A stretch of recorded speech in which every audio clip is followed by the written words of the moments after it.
Constituição. Um conjunto das leis fundamentais elaboradas e votadas por representantes do povo que enumera e limita os poderes e funções do Estado. A primeira versão de uma Constituição de que se tem notícia é a Magna Carta de 1215 da Inglaterra, que foi imposta pelos barões ao rei John Lackland. No Brasil, a primeira Constituição é de 1824 por Dom Pedro I, que dura todo o período do Império. A primeira Constituição republicana vem em 1891, seguida das de 1934, 37, 46 e 67, até finalmente chegarmos na atual Constituição Cidadã de 1988. Com 245 artigos e 9 títulos, o texto é bastante abrangente, tratando desde os direitos individuais dos cidadãos até a organização administrativa do governo. Alguns a chamam de prolixa, outros de robusta. Mas qual o contexto histórico de sua origem? Seria possível entendermos melhor não só seu texto, mas sua razão de ser, ao conhecermos seu lugar na história?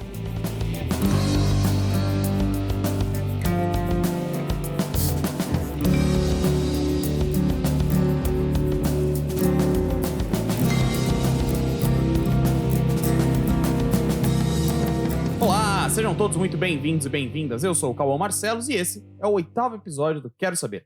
E para a gente entender o que é uma Constituição, a gente pode fazer vários paralelos. Por exemplo, se você gosta de fantasia, uma Constituição pode ser como a magia profunda que cria Nárnia, segundo Aslan, ou se você gosta de futebol, você pode dizer que uma Constituição é como as regras do jogo, que são homologadas pela IFAB, ou algum outro paralelo que você queira fazer. Como eu gosto tanto de fantasia quanto de esportes, para mim ambos funcionam. A verdade é que uma Constituição nada mais é do que a base legal de um país, a base jurídica.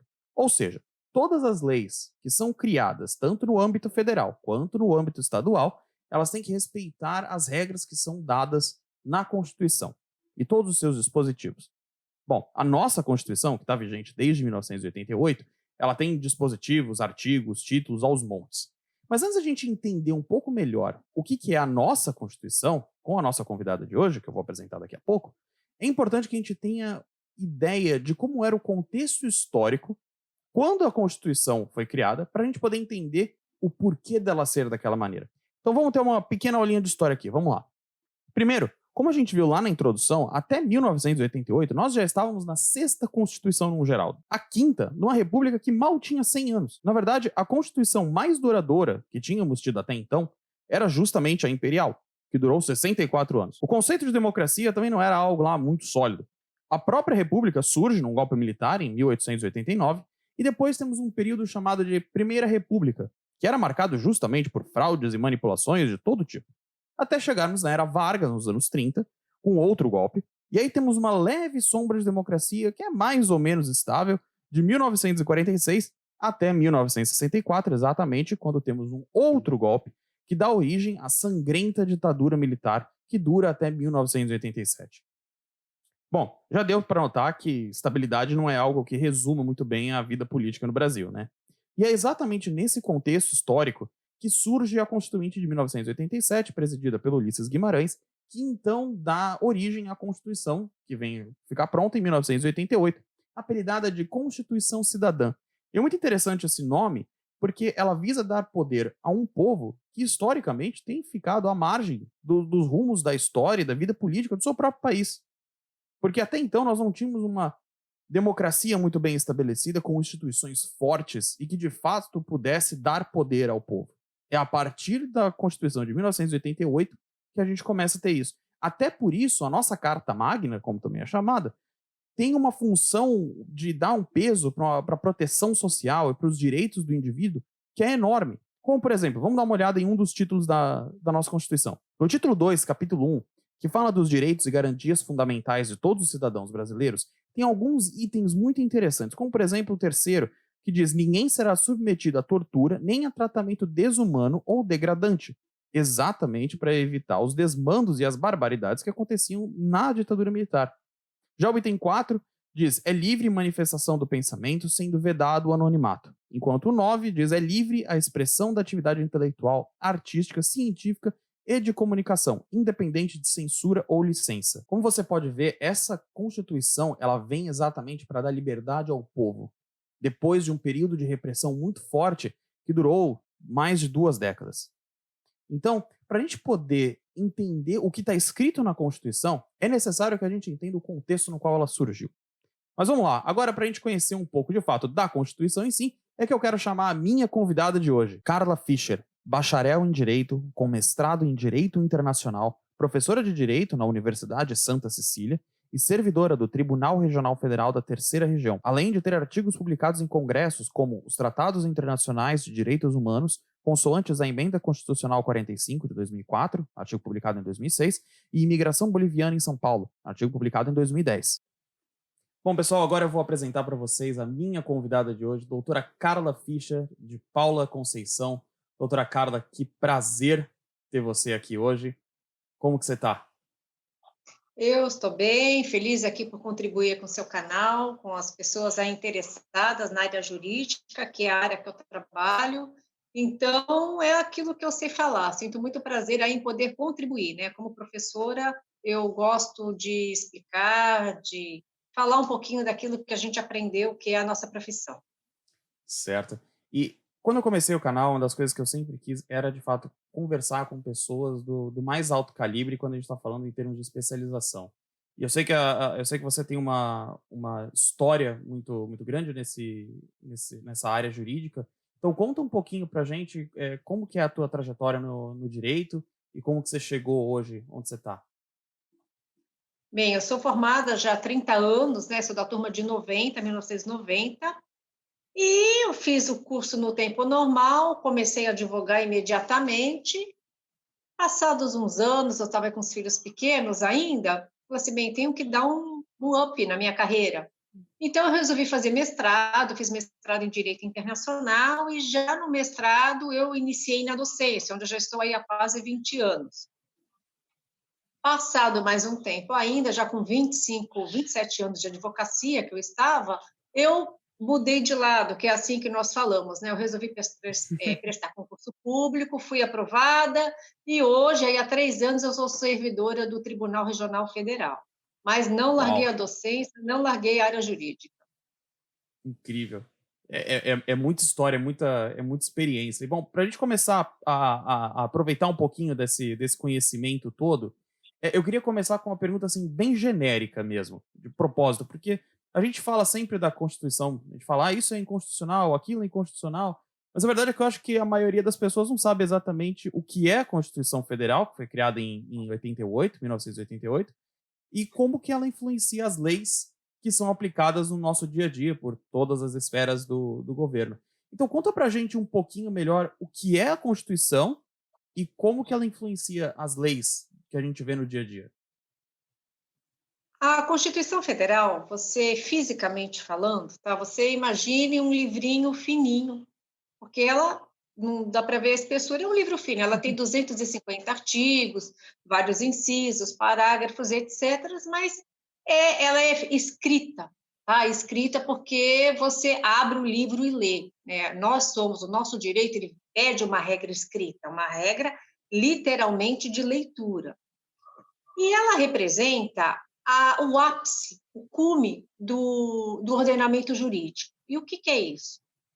Nós vivemos numa sociedade onde nós precisamos de uma regra. Então, você encontra a regra do direito penal, do direito do trabalho, previdenciário, civil, tributário, diversas regras. Mas essas regras, elas são, digamos, inferiores. Por quê? Porque você imagine uma pirâmide. No ápice Certo? dessa pirâmide, no cume dessa pirâmide, está a Constituição Federal. Então, ela serve de parâmetro para todas as regras que nós dizemos inferiores a elas. Por que inferior? Porque se a Constituição está no ápice, tudo que está abaixo dela, Código Penal, CLT, Código Civil, são inferiores. E essa Certo. Constituição Federal é quem vai irradiar o comando para essas regras inferiores. Daí que ela tem uma influência direta no direito. Por quê? Porque o que está inferior abaixo dela não pode contrariar a Constituição Federal. Daí é que vem o termo inconstitucionalidade, porque é contrário à Constituição Federal, aquele ordenamento jurídico que foi criado para dar as diretrizes para os diversos ramos existentes. Certo, certo, certo. Bom, agora vamos entrar um pouquinho mais de detalhe, né? No título um, no título primeiro, para falar corretamente, a senhora me corrija se eu estiver errada. No título primeiro, a gente Artigo. fala. Artigo primeiro. Artigo primeiro, a gente Tem o fala título. sobre. O título, artigo primeiro, tá. Certo. Título um, artigo 1, tá. Isso. Ali ele fala sobre os princípios fundamentais do funcionamento do Estado Democrático de Direito no Brasil. É, só brevemente para a gente entender, o que, que são esses princípios fundamentais? Olha, princípio, temos que entender o que é um princípio. O princípio é base.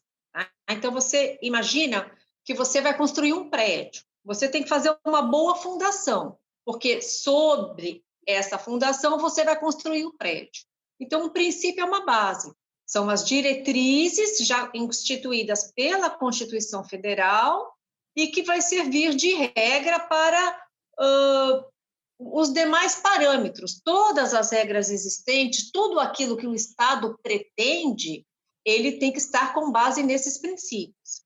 Então, se você ler o artigo 1º da Constituição Federal, ele fala o seguinte: a República Federativa do Brasil, formada pela união indissolúvel dos estados, municípios e do Distrito Federal, constitui-se um Estado democrático de direito e tem como fundamento. Então, ela vai me dar 5 fundamentos: a soberania, Certo? a cidadania, dignidade da pessoa humana, valores sociais do trabalho e da livre iniciativa e o pluralismo político.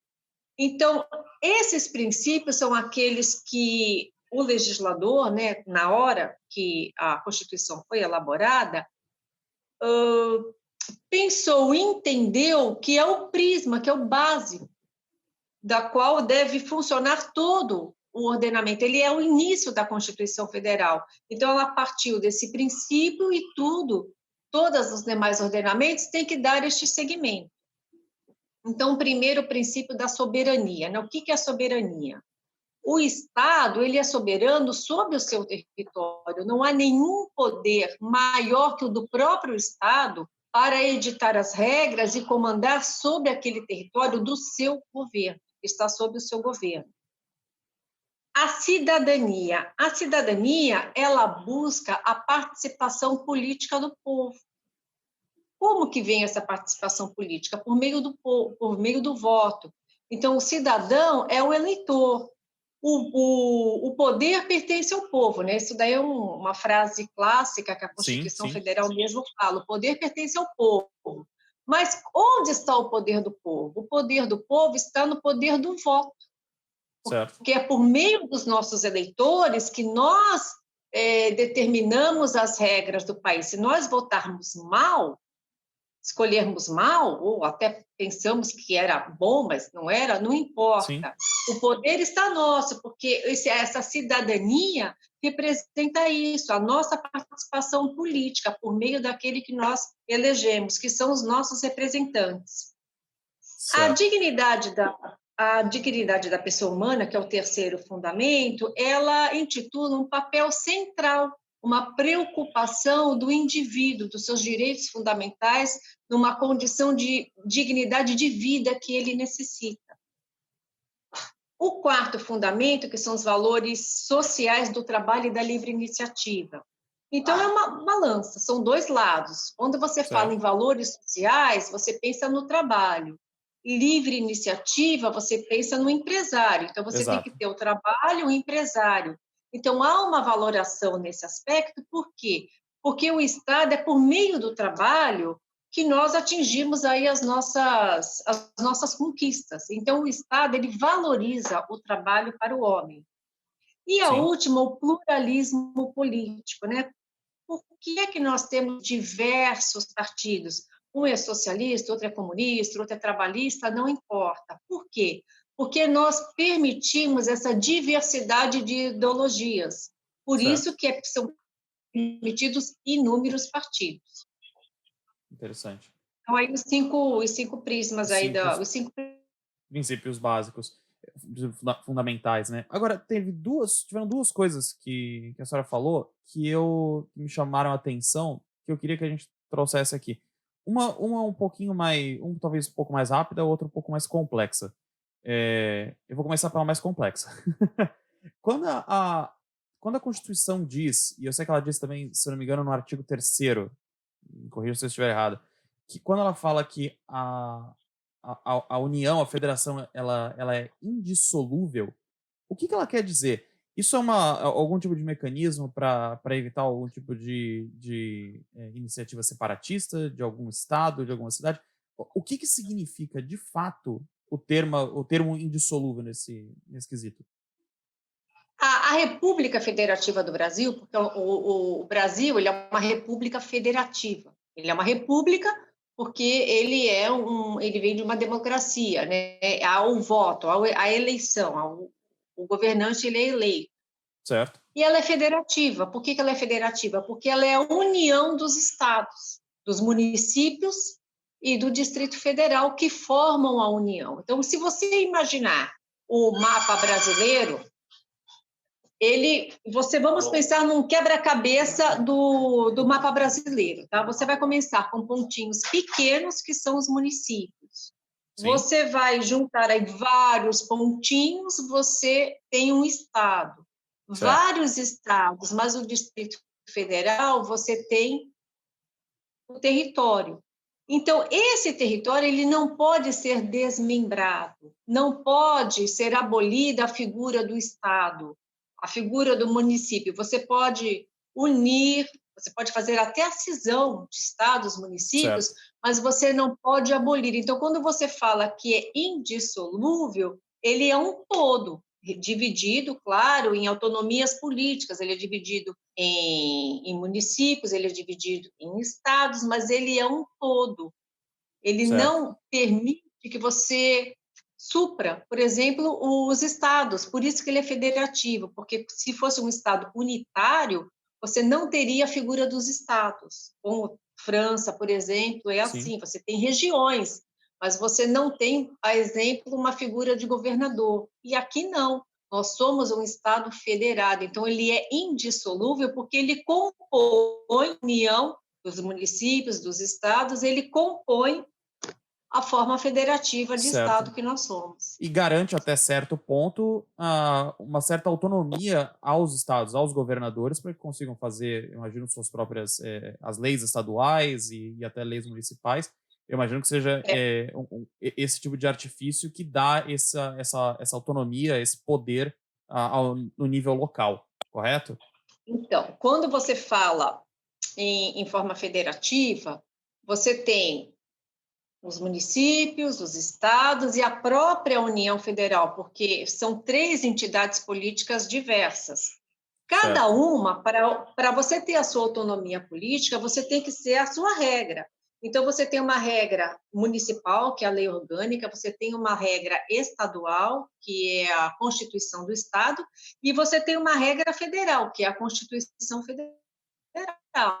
Assim, o maior tem mais poder, mais competência que o menor. O maior não pode ser contrariado pelo menor. Então, no âmbito da União, que abrange que é a área federal, temos a Constituição Federal, que não pode ser contrariada pela Constituição Estadual, que não pode ser contrariada pela lei orgânica, que é municipal. Então, certo, embora cada um tenha a sua autonomia política, eles governam dentro da competência. E quem te dá essa competência de poder, de legislação, de qual a área que eu posso legislar a respeito, é a própria Constituição. Ela te dá todas essas diretrizes. Quem pode legislar, quem pode elaborar a regra sobre qual assunto, é a própria Constituição. Então, há uma atuação harmônica, digamos assim. São entes, certo, são entes autônomos e cada um, dentro da sua autonomia, faz a sua regra. Só que o municipal não pode contrariar a regra estadual, que, por consequência, não pode contrariar a regra federal. federal, certo. E aí eu vou puxar meu segundo questionamento, que eu acredito seja um pouquinho mais fácil de explicar. É, na própria Constituição, diz que a federação é formada pela União, estados e municípios. Qual a diferença quando a gente fala de União para o país em si? Qual que é A, essa a distinção? Porque às vezes União, tem essa confusão, né? As pessoas acham que a União é o país é a União. Existe alguma não, diferença, de não, repente? não, não, não, não. A União, ela faz parte da forma federativa. Certo. A forma federativa é a união, não a união como união federal, é a Certo. junção, digamos assim, tá? Tá. Municípios, estados e União Federal. Quando você pensa em território brasileiro, tá? A terra, o seu solo, onde Sim. você pisa onde? Você não pisa na União, você pisa no território brasileiro. Tenta imaginar um edifício, tá? Eu costumo dar Ok. esse exemplo em sala de aula. Você pensa em um edifício, tá? Então, esse edifício tem lá o edifício São Paulo, um exemplo, edifício São Paulo. Só que Ok. esse edifício, ele contratou um porteiro, tá? E ele não conseguiu, por qualquer motivo, esse porteiro ele não pagou as verbas corretas e esse porteiro ele quer reclamar contra o edifício. Mas Certo. o edifício, ele é um concreto, como é o território brasileiro. Esse Certo. edifício ele precisa de alguém, um ente que tenha personalidade jurídica para responder pelo edifício. Então, no edifício é constituído o quê? O condomínio. E Ok. aqui, para nós, na República Federativa do Brasil, é constituída, a personalidade dela é pela União Federal. Então, a União Ok. Federal, ela é um ente da forma federativa, Certo. mas ela tem personalidade jurídica. Por isso que quando você entra com uma demanda, você não entra contra o Brasil, você entra contra a A União União. Federal, porque é ela quem detém a personalidade jurídica, ela quem acaba tendo direitos e deveres perante a esfera federal, porque nós estamos falando de uma esfera federal. Se Certo. for uma esfera estadual, é dentro do seu estado. Ok. Se for numa esfera municipal, é dentro do seu município. Certo. A União também representa. Eu sei que a senhora tem experiência em direito internacional. A União também representa o país, o Brasil, e também é esse ente, essa personalidade jurídica Sim, sim. fora, Externamente, sim. externamente, para representação internacional? Externamente, sim. Também, Certo. sim. Interessante. É a Agora, União. uma das coisas que a gente sempre fala quando está falando de leis é todo mundo quer saber dos seus direitos. O Estado deve para mim, cidadão, né? O que eu Ah, recebo. sim. Isso é a primeira coisa que todo mundo quer saber. Mas agora eu vou jogar a pergunta ao contrário. Na Constituição, o que é previsto de nós, cidadãos, em termos de responsabilidade, em termos de deveres? O que nós devemos para o país? O primeiro dever que nós temos de votar, né? Se a cidadania é um dos princípios basilares da Constituição Federal, então um dever é o voto. Então o voto é obrigatório de 18 a 70 anos, Certo. tá? Então essa é uma condição que está contida aí na Constituição Federal e não podemos nos afastar dela, porque se você não votar, por exemplo, você tem uma consequência, porque toda regra ela impõe uma sanção. Você Certo. passa a ter, por exemplo, uma consequência que você não tira passaporte. Para tirar Sim. passaporte, você tem que estar quite com a Justiça Eleitoral. Sim. Meio ambiente. O artigo 225 da Constituição Federal, ele fala do meio ambiente sustentável. O que é isso? Você, para utilizar o meio ambiente, sim, necessitamos, mas nós temos que utilizar de uma forma que as nossas gerações futuras também utilizem. Eu não posso degradar com o meio ambiente.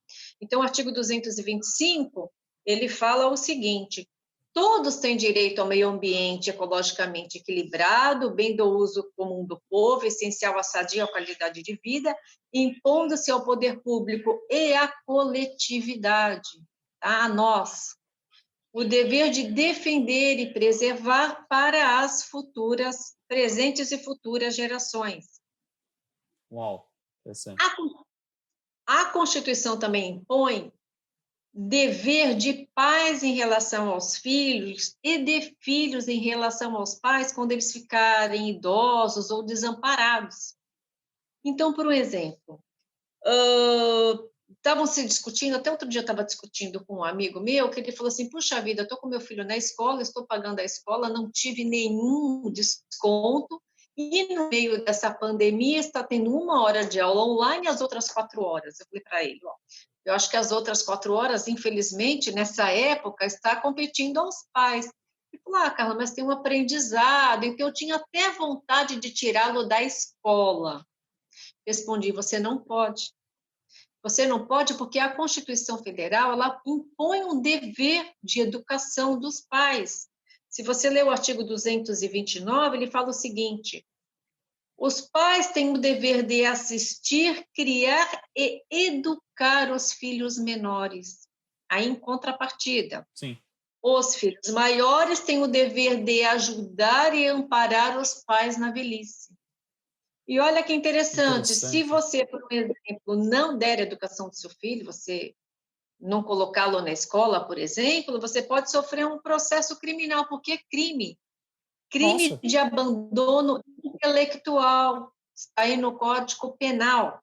Deixar sem justa causa de prover a instrução primária do filho em idade escolar. Aí uma pena de detenção, de 15 dias, é uma pena pequena, né? Claro, Mas claro, mas existe mesmo essa assim. prevenção. Uau. Oi? Não, mesmo assim, acho que essa é uma das coisas mais interessantes de fazer esse programa. É que eu aprendo uma coisa com cada entrevistado meu. Eu não fazia ideia de que existia uma pena para o pai que Sim, deixa o filho é uma fora da pena escola. pequena, mas Mas existe. existe. Tá ali Porque é previsto. obrigação.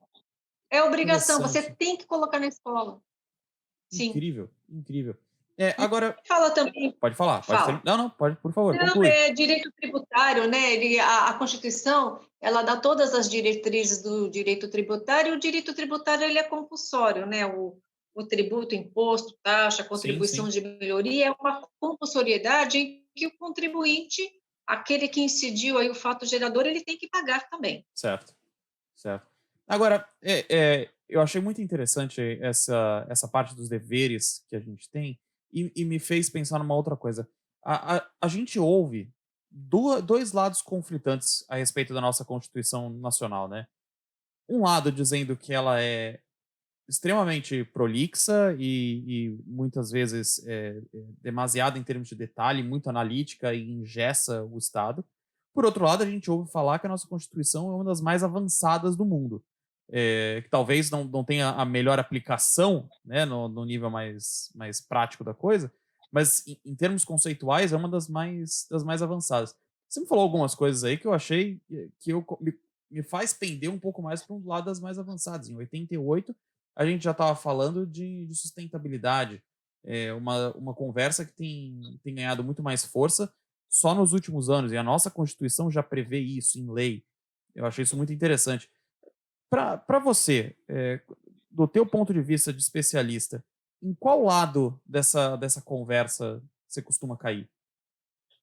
Então, quando você faz uma leitura de alguma lei, alguma regra, você tem sempre que analisar qual é o momento que essa leitura foi feita e que foi emitida a ideia da pessoa. Por quê?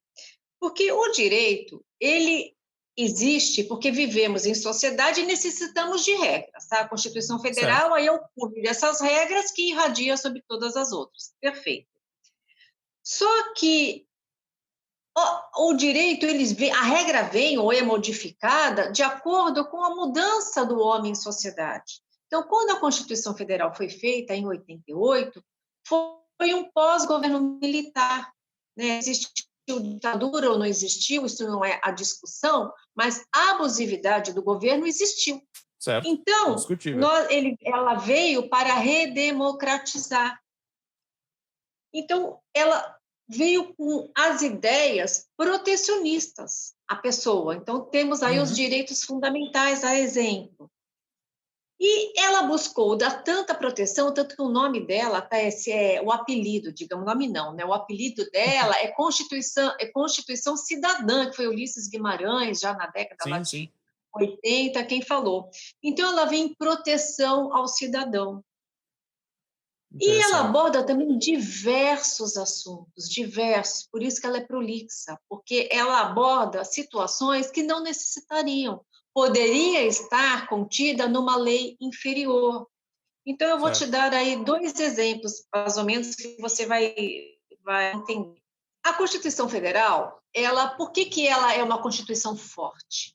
O que fortalece uma Constituição? Fortalece a não possibilidade de modificá-la facilmente. Então, ela veio com o seguinte dispositivo, ela fala assim, olha, essa Constituição Federal, essa aqui hoje não, que é de 88, mas a Sim, vigente sim. hoje, ela só pode ser alterada por uma cláusula, por uma emenda constitucional, a expressão é essa. Mas tem dispositivos que eu não consigo alterar, que são chamadas cláusulas pétreas, aquelas que são petrificadas na Constituição Federal. Ok. Uma dessas cláusulas pétreas são os direitos e garantias individuais. Quando foi feita em 88, ela foi feita com a ideia de proteger realmente a pessoa, porque vivemos numa época, não na Constituição, mas Uhum. anteriormente, que você era subtraído da sua casa, o corpo desaparecia e Sim, até hoje aí o Estado está indenizando as famílias. certo. Então, o que aconteceu? A Constituição, ela colocou um artigo que fala assim, inimputáveis os menores de 18 anos, sujeitos à legislação especial. Ela colocou esse dispositivo, daí que ela é prolixa, que eu entendo que ela falou demais, mais até do que devia, porque é Sim. um artigo que poderia estar fora da Constituição, mas hoje ela me traz reflexos, por isso que eu falei para você, tem que ver o momento que isso foi escrito e qual a situação. Porque hoje é só um menor cometer uma atrocidade que a população vai reivindicar uma punição, porque ela quer uma resposta. Claro. Mas eu vou te falar o seguinte, talvez essa punição não seja possível com essa Constituição que nós estamos, porque ela é tão protecionista que ela acaba causando entraves em outras circunstâncias, em outros fatos que acontecem. Eu posso mudar isso? Eu, particularmente, entendo que não. Por quê? Porque há um entrave na Constituição. A Constituição, ela é prolixa, ela falou mais do que devia. Certo. Porque como existe esse artigo na Constituição que diz que é inimputável, não posso condenar, não posso julgar como se adulto fosse, porque a imputabilidade penal inicia-se aos 18 anos, a maioridade penal inicia-se aos 18 anos. Então, há uma possibilidade grande de entender que quando eu falo imputabilidade a partir dos 18 anos, isso pode ser uma cláusula pétrea. Por quê? Certo. Porque se efetivamente tiver a emenda constitucional, que é o meio legislativo para alterar a Constituição, e eu reduzir ela, exemplo, para 16, e uma pessoa de 16 anos cometer um crime e for para um presídio, eu vou estar podendo eu posso ferir um direito individual dela. Por quê? Porque para ela é prejudicial. Se Certo. a Constituição Federal te concedeu o mínimo, eu não posso diminuir esse mínimo. Eu não posso reduzir a sua idade. Essa é uma vertente muito forte. Então, seria o momento, na sua opinião, de ter uma nova constituinte, talvez? Não, só por isso não, Não, porque não, não ela só tem por isso, várias. mas Sim. quando a gente analisa a Constituição num todo, na sua opinião, você acha que caberia uma nova constituinte hoje? Para ser Não, mais não, não. adequada? Certo. Não, não, não. Até porque quando você pensa numa nova constituinte, tem que haver um fator na sociedade muito relevante para você pedir uma nova Constituição. Se você reparar, nós tivemos, essa é a nossa 7ª Constituição, tá? Nas constituições anteriores, sempre houve um fator histórico relevante, por exemplo, a primeira foi imperial, foi Dom Pedro que Sim. fez. Quando o Dom Pedro viu que a monarquia não ia dar certo, veio a primeira, que foi República, em 1891. As posteriores, 1934, 37, 46, a de 67, elas foram mudanças de governo, porque entrava militar, saía militar, e nessas mudanças, claro, se você está sob um regime militar, você quer uma Constituição rígida, uma Constituição que iniba um pouco a vontade do povo. Você quer Claro. uma Constituição autoritária. Sim. Se muda o governo, ela muda. A Constituição, ela deixa de atender o anseio daquele governo. Então, hoje, ela atende os anseios, né? Então, não vejo o porquê da mudança, mas Certo. ela realmente ela causa esses entraves. Então, se você me pergunta, é a melhor Constituição? Hoje, nem tanto. Embora Certo. ela tenha inúmeros assuntos corretos, entendeu? Que Claro. vieram, acho que para ficar. Sim, e eu acho que isso é o maior reflexo, talvez, da nossa Constituição, é o maior reflexo de que nenhum ato político ele é feito num vácuo, né? Tudo é uma reação a algum momento que veio anteriormente, e a nossa Constituição é o maior desses reflexos, porque a gente saía de um período militar, uma ditadura, em que era necessário uma carta magna, um documento que inibisse qualquer tipo de volta desse tipo de regime e que pudesse, de fato, entregar o poder para o povo de maneira que não fosse ser tomado dele numa oportunidade futura, ou pelo menos assim a gente espera, né? Doutora Carla, eu queria te agradecer muito pela tua presença aqui hoje. O papo foi incrível. Eu poderia ter ficado aqui mais 2 horas conversando, porque quanto mais a gente vai falando, mais a gente tem uma dúvida. Puxa, isso aqui seria interessante explorar. Mas eu queria que, só para a gente poder encerrar, se você tem alguma recomendação de algum material de apoio, seja um livro, seja uma série, um filme, um documentário, para quem quer aprender um pouquinho mais sobre a Constituição Brasileira de 88.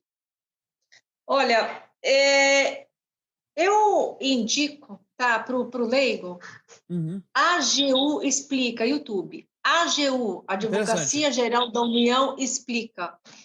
Você coloca lá o assunto, elas são vídeos de 2, 3, 5 minutos, bem sintético, muito simples, e eu acho que vai aí ajudar aí a pessoa. As pessoas, Perfeito. é bem didático. Gosto bastante. Legal. Bom, a gente vai ficando por aqui hoje com a nossa entrevista. Doutora Carla, de novo, muito Eu obrigado. agradeço bastante. Foi um prazer ter você aqui no Quero Saber. Prazer mesmo. Até mais. Até mais. Obrigada. Tchau, tchau. Bom, pessoal, eu espero que vocês tenham gostado muito da minha incrível conversa com a professora Carla. E olha só, na descrição desse vídeo, além das recomendações que a gente sempre tem, vai ter um link também para o texto na íntegra da Constituição Federal de 1988. Para que a gente possa ler, de repente, ler um artigo, ler um item, ler o capítulo, uma vez, um pouquinho cada dia, para a gente poder entender um pouco melhor de algo que é tão fundamental para a nossa vida como cidadão e também entender algo que é tão importante para o funcionamento do nosso país. E bom, além disso, eu gostaria de dar alguns recados para vocês, meus curiosos de plantão aqui. Olha só, a partir dessa semana, os episódios aqui no canal vão ser feitos de maneira quinzenal, não mais semanal. Então, a gente não vai ter um episódio no domingo que vem, a gente vai ter um episódio agora só no dia 6 de setembro. Enquanto isso, siga a gente lá no Instagram, que a gente vai ter alguns conteúdos novos e diferentes, conteúdos mais curtinhos para você ir curtindo durante esses 15 dias. E aí depois, comecinho de setembro, um episódio inteiro. O próximo episódio vai ser muito especial. Fica ligado. E bom, pessoal, como sempre, conhecimento vive em todo lugar. Cabe a você ir atrás dele. Até a próxima. Tchau, tchau. Olá! Esse é o meu quadro, mas não é o meu canal, e o meu quadro não tem uma caneca. Bom, primeiramente eu queria dizer pra vocês que o que você vai ver aqui agora é uma encenação daquilo que acontece quando duas pessoas conversam sem ter ideia do que elas estão falando. Eu sou uma atriz treinada e fiz teatro por muitos anos. Então, o que você vai ver aqui agora, você não pode fazer em casa. Mas se você fizer, manda pra gente. E agora, chamo o último réu dessa noite. Cauã Marcelos, favor se apresentar ao tribunal.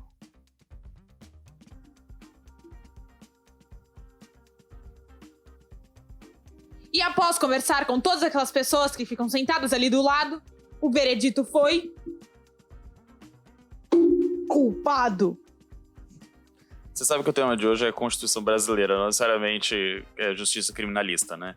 Depende se você fez um crime porque feriu a Constituição Brasileira. Acho que não precisa Faz mais sentido. disso, né? Não.